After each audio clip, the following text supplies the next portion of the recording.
Hello friends, मैं विकास आनंद आप सभी का स्वागत करता हूं आपके अपने स्टडी चैनल लक्ष्य एकेडमी पर। यूजीसी नेट एंड जेआरएफ के लिए one of the most important power dose की जो हमारी सीरीज चल रही है उसका ये हमारा 7वां डोज है। एंड मॉर्निंग 7 बजे मैं आप लोगों के साथ में डेली डिस्कस करता हूं। सो इस क्लास को बिल्कुल भी मिस नहीं करें। 7 बजे आपको सुबह रिकॉर्डेड लेक्चर्स देखने को मिलती हैं एंड शाम को 7 बजे यानी कि रात 7 बजे हम लोग क्या देखते हैं, लाइव सेशन देखते हैं जो one of the most important होती हैं। तो दोनों क्लासेस भूलना नहीं है एंड दोनों आपके एग्जाम के पॉइंट ऑफ व्यू से काफ़ी हेल्पफुल है। ये पूरा का पूरा स्पेशली फॉर दी जेआरएफ के लिए डेडिकेटेड है। हम चाहते हैं कि आप अच्छे प्रोफेसर्स बने, कॉलेजेस में जाएं एंड अपने जैसे और भी लाखों बच्चों को प्रिपेयर कीजिए। एंड कॉमर्स एंड मैनेजमेंट इन सब दोनों के लिए one of the most important है। सबसे इंपॉर्टेंट आपकी तैयारी कैसे चल रही है वो यहाँ पर से आप चेक कर सकते हैं। 5 MCQ करेंगे, 5 में से आपके कितने स्कोर आते हैं वो जरूर चेक करना है एंड कमेंट भी जरूर करना है। एंड सीरीज कैसी लगी वो भी बताना है। टेलीग्राम ग्रुप एंड लक्ष्य एकेडमी अभी तक एनरोल नहीं किया, डिस्क्रिप्शन पर लिंक है। एंड जिनको भी नोट्स चाहिए, ये चीज़ आपको हमेशा तक नहीं है कि पढ़ने के लिए सही स्टडी मटेरियल का होना उतना ही ज़्यादा ज़रूरी है जितना एक सही टीचर्स का रिक्वायरमेंट है। तो ये जितनी भी बुक्स देख रही हैं ये सारे के सारे मैंने खुद लिखे हुए हैं, तो आपके लिए काफ़ी ज़्यादा हेल्पफुल है, जिसमें आपको कंप्लीट थ्योरी मिलेगी, साथ ही साथ MCQ भी मिलेगा प्रैक्टिस के लिए। तो ज़रूर इसे बाई करें एंड पढ़ना स्टार्ट करें। चलिए शुरू करते हैं क्वेश्चंस। 31 क्वेश्चन हमारा है, elements of entrepreneur competitions according to the theories of subject pertain to which one of the following। बोला जा रहा है कि भैया अगर किसी भी बिजनेसमैन को, एक इंटरप्रेन्योर जो भी नया तैयार हो रहा है, अगर बिजनेस चलानी है तो वो किस चीज के लिए समर्थ होना चाहिए, उसमें क्या है जो होनी चाहिए जिसके दम पर वो अपने बिजनेस को चला सकता है। सबसे पहली चीज देखो, अगर मैं बात करूं एक प्रॉपरली बिजनेस को चलाना है तो आपके पास बिजनेस को चलाने लायक प्रॉपर नॉलेज होना चाहिए, आपके पास स्किल्स होनी चाहिए, आपके अंदर में cluster of appropriate motive and ट्रिट्स होना चाहिए, मतलब हौसला होना चाहिए काम करने के लिए। पूरा जो बोलते हैं ना, अंदर से मोटिवेटेड हैं, कोई बाहरी मोटिवेट नहीं कि भाई 10 दिन अगर सक्सेस ना मिले, 1 महीने कुछ अगर थोड़ा सा नुकसान भी हो जाए, कोई बात नहीं यार, हम लोग जीतना तो है, फिक्स है, एकदम सोच लिया, माइंड सेटअप फिक्स है, करना है तो करना है, जी जान लगा दिया है। अगर वो वाले बंदे हैं तभी आपके लिए बिजनेस है, अदरवाइज नहीं है। तो ये चीजें बोली गई है, राइट। चलो बहुत अच्छे।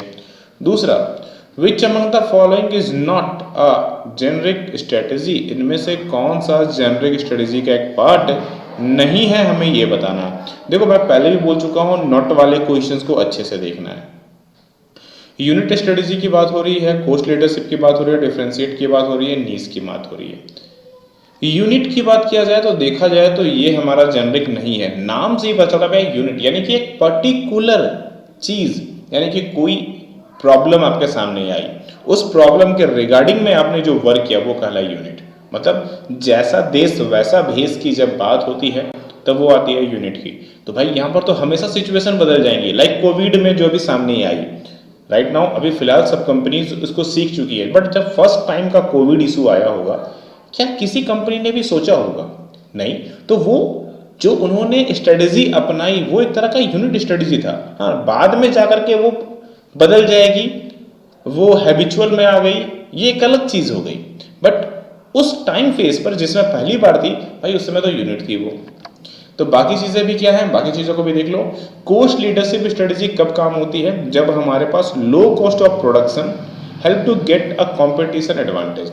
यानी कि कोस्ट लीडरशिप स्ट्रेटेजी तब काम होती है जब हम एक सस्ता सुंदर टिकाऊ सामान बनाएं एंड मार्केट में मान लो कोई पेन हमने प्रोड्यूस किया, जिस पेन की मार्केट में जो कॉस्ट है वो सपोज 100 रुपए की आ रही है एंड जो सेलिंग प्राइस है वो 110 का आ रहा है। हमने क्या किया, वही पेन हमने क्या किया, जो हमारी कॉस्ट आ रही थी भैया वो किसी तरह से भी कम करके ना हमने उसको 95 में बना दिया। अब हम क्या करेंगे, जो हमारी सेलिंग प्राइस होगी वो 100 रुपए ही रख देंगे। इससे हमको क्या मिलेगा, कॉम्पिटिटिव एडवांटेज मिलेगा, हम मार्केट में अपने आप को लीड कर पाएंगे। डिफरेंशिएशन स्ट्रेटेजी बेसिकली प्रोडक्ट में कुछ डिफरेंशिएट कर देना। लाइक आप मोबाइल फोन देखो, सबसे अच्छा एग्जांपल है मोबाइल फोन। लाखों कंपनियां यहां पड़ी हुई हैं, लाखों मॉडल्स पड़े हुए हैं, लेकिन क्या सभी एक जैसे हैं? सभी स्मार्टफोन है, सभी टच स्क्रीन है, सभी में कैमरे लगे हुए हैं, सभी में स्पीकर्स हैं, बात होती है, वीडियो कॉल होती है, बट फिर भी सभी में अंतर है। सभी में अंतर होता है। एंड आपको भी पता है, आप जब कुछ बाई करने जाते हैं आप कंपेयर करते हैं, किन्हीं का प्रोसेसर बहुत अच्छा है, किन्हीं का कैमरा बहुत अच्छा है, कोई बजट वाइज अच्छा है, कोई ब्रांड वाइज अच्छा है, मतलब कुछ ना कुछ लिटिल बिट चीजें बदलाव में जरूर है। ठीक है ना।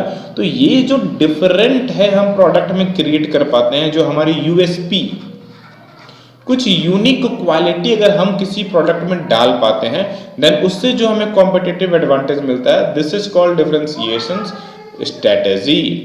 नीश स्ट्रेटेजी या फोकस स्ट्रेटेजी की बात किया जाए तो बेसिकली जब आप किसी एक पर्टिकुलर चीज पर ही फोकस करके काम करते हैं, लाइक अगर मैं इस पे बात करूं तो इस पे आ जाएगा डॉक्टर्स, टीचर्स, कुछ इस तरह के हो गए, या फिर आप इस पे बहुत सारी चीजें ले सकते हो, लाइक जोमेटो, वो सिर्फ खाने डिलीवरी के काम कर रही है, तो एक नीश स्ट्रेटेजी है, वो उसी चीज पर फोकस करके काम कर रही है, जिसको हम फोकस स्ट्रेटेजी या नीश स्ट्रेटेजी भी बोलते हैं।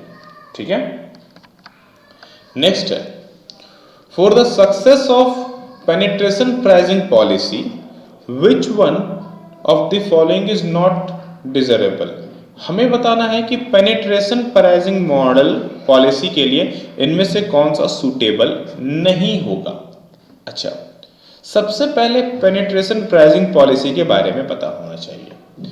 पेनिट्रेशन प्राइसिंग पॉलिसी बेसिकली वो होती है जब मान लो आपको कोई अपनी प्रोडक्ट को लॉन्च करनी है, आप क्या करते हैं, वैसे मार्केट में जाते हैं जहां पर ऑलरेडी कॉम्पिटिशन है, लेकिन आप वहां पर जाके प्राइस अपनी लो रखते हैं, एंड प्राइस अगर लो रखते हैं तो आपको उस मार्केट में बूम करने का मौका मिल जाए। ठीक है ना। तो वो चीज़ है, मतलब जो आपने इनिशियल प्रोडक्ट निकाला उसकी प्राइस कम है, एंड राइट नाउ आस्ते आस्ते प्रोडक्ट की प्राइस बढ़ रही है। ऐसे होती है पेनिट्रेशन प्राइसिंग मॉडलिटी। अच्छा, अब मैं यहाँ पर पूछूं कि कैसे मार्केट में आप बूम कर सकते हैं, अगर आपको जानना है। एक कोई मार्केट है जहां पर ऑलरेडी, जो मैं सपोज मैंने जो पेन बनाया है, समझने की कोशिश करें, जो मैंने पेन बनाया है वैसे यहाँ पर ऑलरेडी 20 कंपनियां एग्जिस्ट करती हैं। एक दूसरा मार्केट है, यहां पर सिर्फ और सिर्फ 3 कंपनियां एग्जिस्ट करती है। वही पेन की मार्केट यहाँ पर 20 कंपनी एग्जिस्ट करती है, यहाँ 3 कंपनी एग्जिस्ट करती है। ये ए मार्केट है, ये बी मार्केट है। मैंने पेनिट्रेशन प्राइसिंग अपनाया, मैं यहाँ कम प्राइस में ला रहा हूँ, लेकिन फिर भी 20 कंपनियों से लड़ना पड़ेगा, प्लस 1 में हो गया, 21 कंपनी हो गई। 21 कंपनियों के साथ में मुझे ऊपर आने में थोड़ा सा मेहनत लगेगा, लेकिन यहाँ पर अगर मैंने अपनी कंपनी बनाई तो यहाँ पर ज़्यादा चांसेस है कि मैं जल्दी से जल्दी बूम कर जाऊंगा, क्योंकि यहाँ पर लोगों को जानकारी जल्दी दे पाऊंगा, क्योंकि भाई एक 3 ही एक में चौथा बन जाऊंगा तो ज़्यादा बेनिफिट मिलेगा। तो ये चीज़ें समझते हैं और यहाँ पर बेनिफिट मिलेगा। अब उसके हिसाब से ही यहाँ पर आप चीज़ों को देख लो। Short run demand for a product to have elasticity greater than unity.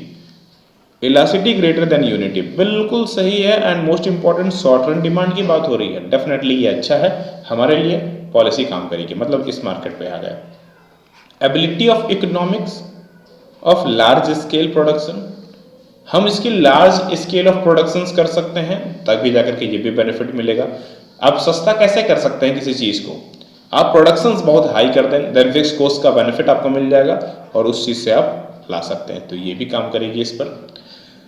Product have very low cross elasticity of demand, भैया क्रॉस इलास्टिसिटी ऑफ डिमांड ही लो रहेगी, तो उस केस में जैसे कि ये मार्केट में प्राइस इलास्टिसिटी ऑफ डिमांड बहुत लो हो जाएगी, क्योंकि यहाँ पर कॉम्पिटिटर बहुत हाई है, तो भाई हम बूम नहीं कर सकते हैं। तो ये सेगमेंट मेरे लिए ठीक नहीं है, नॉट वाला पार्ट बिल्कुल इसमें बैठता है, बिकॉज ऑफ ये ए मार्केट को दिखलाता है हमारा, जो हमने ए मार्केट यहाँ देखा। So option number C clear है, मेरे ख्याल से समझ में आ गया होगा ये चीज़। अगला question, which among the following is not a correct statement with regard corporate governance in India. Corporate governance in India के रिगार्डिंग में यहाँ कौन सा स्टेटमेंट सही नहीं है, हमें वो बताना है। देखा जाए तो भैया 3 स्टेटमेंट तो सही हो जाएंगे, यहाँ पर एक गलती है, तो जो गलती है मैं उसके बारे में डायरेक्टली बात करता हूँ। यहाँ पर जो गलती है वो है ऑप्शन नंबर बी। बोला गया है जो इंडिपेंडेंट डायरेक्टर है must attend at least 3 meeting in a year. भैया यही तो गलती है, जो डायरेक्टर है वो जितनी चाहे इतनी मीटिंग कर सकता है। यहाँ पर कुछ जानकारियां हैं जो आपको याद रखनी है। According to schedule 4 companies act 2013 के हिसाब से सेक्शन 149 क्लाउज 8 में कहा गया है। किसमें कहा है, फिर से बोलता हूं, schedule 4 of section 149 clause 8 of companies act 2013, इसमें इन्होंने साफ साफ कहा है कि जो इंडिपेंडेंट डायरेक्टर हैं वो सारी की सारी मीटिंग अटेम्प्ट कर सकते हैं, चाहे वो बोर्ड ऑफ डायरेक्टर की हो, बोर्ड मीटिंग हो, कोई भी हो भैया वो अटेम्प्ट कर सकते हैं और उन्हें अधिकार है सेक्शन के तहत और शेड्यूल्स के तहत, दोनों बता दिया है। याद रखना बड़े काम का है। Last but not the least, in Indian contract act 1872 उसको कितने चैप्टर्स में डिवाइड किया गया है? चलो बताओ, बड़ा सिंपल सा। कौन कौन से चैप्टर्स हैं वो आप लोग मुझे कमेंट करके बता देना। मैं यहाँ पर लाया नहीं हूँ, नेक्स्ट टाइम पर आपको जब भी क्वेश्चन होगा तो मैं उसे ले आऊँगा, कोई बड़ा चीज़ नहीं है वो। एंड राइट नाउ ये 10 चैप्टर्स में डिवाइड किया गया है। ठीक है, तो ये तो थे भैया हमारे 5 क्वेश्चंस। कितने स्कोर किए? उम्मीद करता हूँ कि अच्छे स्कोर जरूर करेंगे। जिनके स्कोर्स अच्छे होते जा रहे हैं डे बाई डे, बहुत अच्छी बात है। नहीं हो रहे हैं, इंप्रूव कीजिए, क्योंकि जितना ज़्यादा आपकी इंप्रूवमेंट आएगी उतना ज़्यादा आपका JRF का चांस होगा। अदरवाइज तो भैया थोड़ा सा मेहनत ज़्यादा करना पड़ जाएगा। एंड मोस्ट इंपॉर्टेंट, जिनको भी नोट्स चाहिए डिस्क्रिप्शन में लिंक है, ज़रूर ज्वाइन करेंगे। चलिए मिलते हैं फिर अगले क्लास में, तब तक के लिए प्रॉपरली स्टडी कीजिए। आप सभी लोगों को राधे राधे।